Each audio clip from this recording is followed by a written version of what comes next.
जय हिंद। आज हम बात करेंगे मानव के शरीर में बहने वाले रक्त की।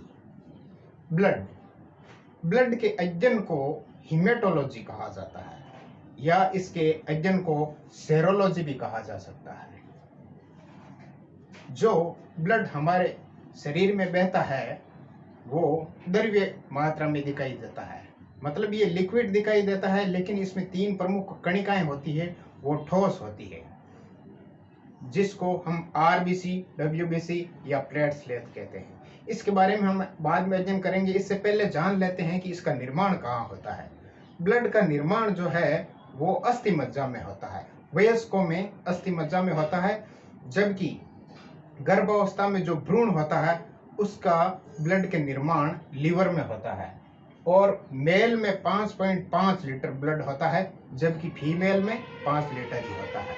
और ये भ्रूण का होता है लीवर में, और वयस्कों में इसका निर्माण बोन मेरो यानी अस्थि मज्जा में होता है। हड्डियों के बीच का जो भाग होता है, जो खोखला होता है, उसके बीच में से रक्त बनता है, वो बोन मेरो कहलाता है। अब हम बात करेंगे रक्त स्टोर कहाँ होता है। तो रक्त हमारे शरीर में जो रहता है वो एक जगह पर स्टोर रहता है, मतलब वहां पर उसको स्टोर करके रखा जाता है। ये एक ऐसी यहाँ पर जो जगह है उसको बोलते हैं स्प्लीन या प्लीहा। प्लीहा में जो ब्लड है वो प्लीहा में स्टोर रहता है, इसलिए इसको कब्रिस्तान भी कहा जाता है। आरबीसी का भी कब्रिस्तान कहा जाता है। कोलेस्ट्रॉल दोष होता है। अब हम बात करेंगे हीमोग्लोबिन। रक्त का रंग लाल क्यों होता है? रक्त का रंग लाल होने का प्रमुख कारण है इसमें हीमोग्लोबिन होता है। हीमियन होता है लोहा और ग्लोबिन एक प्रोटीन का नाम है, तो इसका रंग लाल होता है लोहे के कारण। रक्त परिसंचरण की खोज विलियम हार्वे ने की थी। विलियम हार्वे साहब है, उन्होंने सबसे पहले रक्त परिसंचरण की खोज की थी। और ब्लड के जो प्रमुख कार्य हैं उनके बारे में जानते हैं। ये पोषक पदार्थ जैसे कार्बोहाइड्रेट, वसा, प्रोटीन, ये जो पोषक पदार्थ है इनका परिवहन करता है, शरीर के प्रत्येक भाग तक इनको पहुंचाता है। इसके अलावा ब्लड का जो कार्य होता है वो ऑक्सीजन और कार्बन डाइऑक्साइड का परिवहन करता है, यानी लाना और ले जाना। O2 जो हम लेते हैं उसको शरीर के प्रत्येक ऊतकों और प्रत्येक अंग तक पहुंचाने का कार्य है वो रक्त करता है। रक्त हमारे शरीर में ताप नियंत्रण बनाए रखने का भी कार्य करता है। हमारे टेम्परेचर को मेंटेन बनाए रखने का कार्य भी रक्त ही करता है, इसलिए ये इसे रक्त। उत्सर्जी पदार्थों का परिवहन। उत्सर्जी पदार्थ जो जैसे हमारे पसीना है, बाकी अन्य जो उत्सर्जी पदार्थ है जो हमारे शरीर में किसी काम के नहीं रहते हैं, इनको बाहर निकाल दिया जाता है। तो उत्सर्जी पदार्थों का परिवहन करने का कार्य, बाहर निकालने का कार्य भी रक्त ही करता है। रुधिर जो हम देखते हैं वो द्रव्य अवस्था में दिखाई देता है, लेकिन रुधिर में 3 प्रकार की कणिकाएं होती है। जो कणिकाएं आकृति उनकी अलग होती है, उनका रंग भी अलग होता है। जो कणिकाएं होती है वो ठोस होती है। इन कणिकाओं को आरबीसी, डब्ल्यूबीसी और प्लेटलेट्स कहा जाता है। ये तीनों कणिकाएं तैरती है। जिस द्रव्य में तैरती है उसको प्लाज्मा कहते हैं। प्लाज्मा रुधिर का 55% भाग है, बाकी 45% भाग कणिकाएं होती है। यानी इस 55% द्रव्य में ठोस प्रकार की जो कणिकाएं होती है वो इसमें तैरती है। तो जो प्लाज्मा होता है इसका भी रासायनिक संघटन जो है वो अलग अलग होता है। जैसे प्लाज्मा में 55% जो है उसमें जल होता है, 92% जल की मात्रा होती है।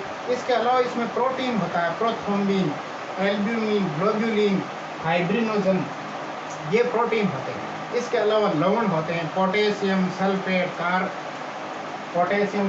कार्बेट, कार्बोनेट्स, बाइकार्बोनेट्स आदि अन्य। कार्बोनेट्स, बाइकार्बोनेट्स के अलावा इनमें सोडियम, पोटेशियम सल्फेट और फास्फेट ये होती है।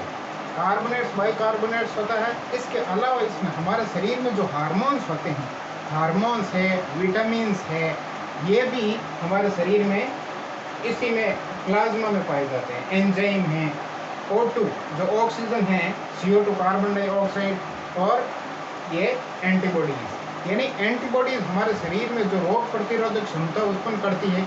जब कोई बाहर से कीटाणु या रोगाणु हमारे शरीर के अंदर प्रवेश करता है, जैसे कोरोना हो गया, तो उसको मारने के लिए जो शरीर में रोग प्रतिरोधक क्षमता होती है उसे एंटीबॉडीज कहते हैं। ये एंटीबॉडीज ही होती है जो बाहर से आने वाले रोगाणु या कीटाणुओं को खत्म कर देती है, क्योंकि ये उससे लड़कर उसे खत्म कर देती है। कोरोना इतना शक्तिशाली था कि इसको मात दे गया, इसलिए एंटीबॉडीज उत्पन्न करने के लिए प्लाज्मा थेरेपी अपनाई गई। जो कोरोना काल में प्लाज्मा थेरेपी है, यानी शरीर के रक्त में से केवल प्लाज्मा निकाल लिया जाता था और किसी कोरोना हो गया उस व्यक्ति में चढ़ा दिया जाता था। तो इसकी बात हम बाद में करेंगे, लेकिन इसमें देखते हैं रुधिर कणिकाएं जो होती है वो 3 प्रकार की होती है। रुधिर कणिकाएं जिसमें RBC, जिसको इरिथ्रोसाइट्स कहते हैं, इरिथ्रो यानी WBC, यूकोइन होता है सफेद, यूको यानी सफेद, यानी ये कणिकाएं होती है वो सफेद होती है, और प्लेटलेट्स, बाकी अन्य कणिकाएं हैं उसे प्लेटलेट्स कहा जाता है। तीनों रुधिर कणिकाओं में RBC की संख्या सबसे ज्यादा होती है, 99% RBC जो होती है ये है। और RBC जो तीनों रुधिर कणिकाएं हैं जिनमें RBC जो होती है वो उसकी आकृति उभयावतल होती है, यानी गोल उभयावतल। ये थोड़ी सी बीच में से पिचकी हुई रहती है, इसमें केंद्रक नहीं होता है। स्तनधारियों के RBC में केंद्रक नहीं पाया जाता है, लेकिन 2 अन्य पशु है उनके RBC में केंद्रक पाया जाता है। ऊंट और लामा, इनके RBC में केंद्रक पाया जाता है। केंद्रक आपको पता है, कोशिका के अंदर जो बीच वाला भाग होता है उसको केंद्रक कहा जाता है, और केंद्र के अंदर ही गुणसूत्र होते हैं और DNA होता है। तो एग्जाम में अगर DNA का क्वेश्चन पूछा जाए तो RBC से हम DNA प्राप्त नहीं कर सकते, क्योंकि इसमें केंद्रक ही नहीं होता है।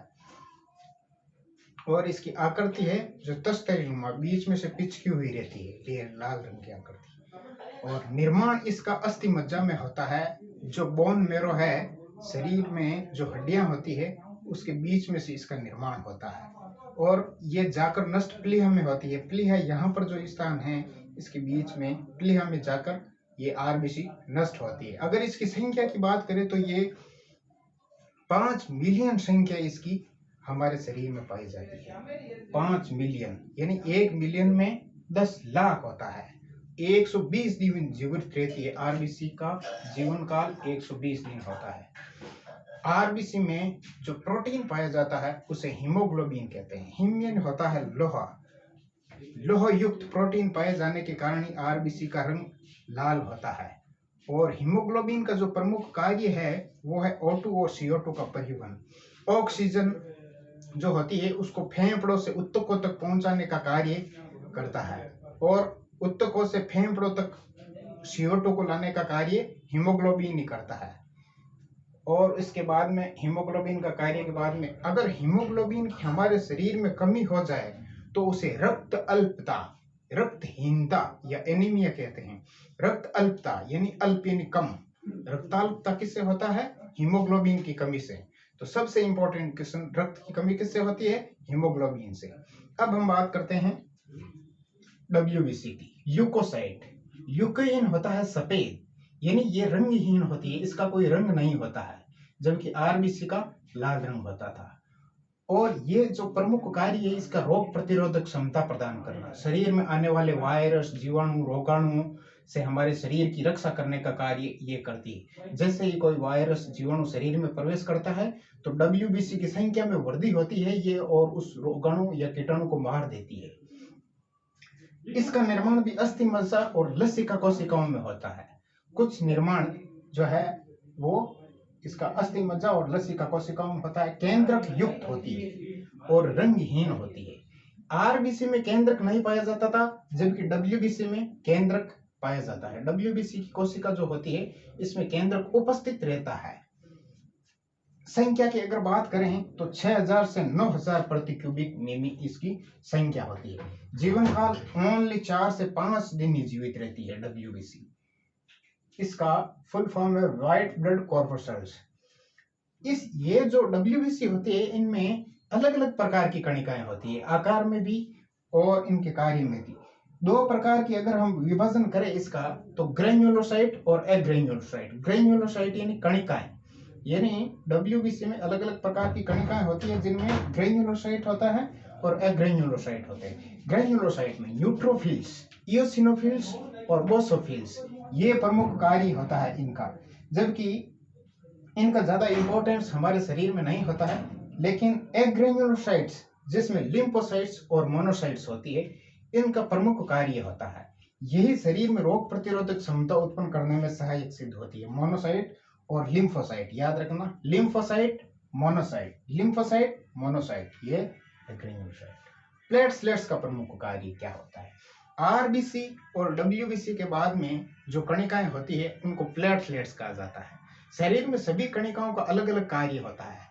आरबीसी का जो कार्य होता है O2 CO2 का प्रमुख कार्य परिवहन करना, जबकि डब्ल्यूबीसी का कार्य रोग प्रतिरोधक शक्ति प्रदान करना और रोगाणु कीटाणु से रक्षा करना। प्लेटलेट्स का प्रमुख कार्य होता है रक्त का थक्का जमाना।